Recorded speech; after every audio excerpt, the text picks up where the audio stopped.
ठाण्यातील शिवसेना शिंदे गटाचे माजी नगरसेवक माणिक पाटील यांच्या घरावर सकाळी एका अज्ञात इसमानं गैररित्या शिरत दारूच्या नशेत हल्ला केल्याची घटना घडली। हा संपूर्ण प्रकार सीसीटीव्ही कॅमेरामध्ये देखील कैद झालाय। या अज्ञात इसमाने घरात गैररित्या शिरत 2-4 चाकी वाहनांच्या काचा फोडून नुकसान केलंय। तसेच घरावरही दगडफेक करत घराचीही काच फोडली असून दारूंच्या बाटल्या देखील फोडल्या असल्याचा आरोप माणिक पाटील यांनी केलाय। हा संपूर्ण प्रकार घडला असताना माणिक पाटील हे त्यांच्या घरामध्ये झोपले होते। काही बाहेरील माणसांनी त्यांना फोन करून याची माहिती दिली आहे। या सर्व प्रकारानंतर माणिक पाटील यांनी कासारवडोली पोलीस स्थानकामध्ये गुन्हा नोंदवला असून कासारवडोली पोलीस स्थानक या घटनेचा पुढील तपास करतायत। हे सकाळी अचानक मी झोपलेला असताना आज ही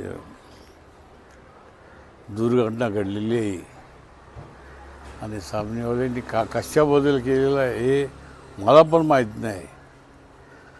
त्यांना काय पैसे पाहिजे होते का काय पाहिजे होते ते काय मला काय समाधान नाही अजूनपर्यंत। पण जे आहेत पण ते आम्ही ओळखतो त्याला, पण आता नाव घेणं त्याला मोठा करणं ते माझं बरोबरचं काम नाही। ते माझ्यापेक्षा मोठे नाहीत, ते गलीतले चोर आहेत।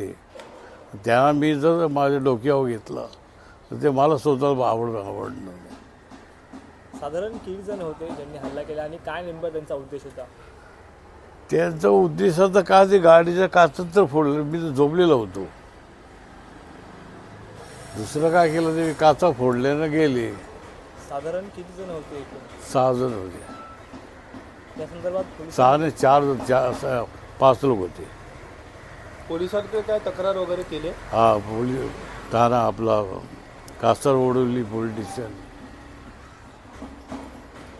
पण आता बघू काय होतं ते त्यांच्या हातामध्ये। पोलिसांनी काय सांगितलं? आम्ही तपास चालू करतो। शिंदेनी पण आपल्याला सहकार्य केलं नाही असं नाही, चांगली वागणूक दिली बोलायची। याबाबत तुमच्या पक्षाच्या वरिष्ठांशी काय बातचीत वगैरे? नाही, मी नाही केली अजूनपर्यंत।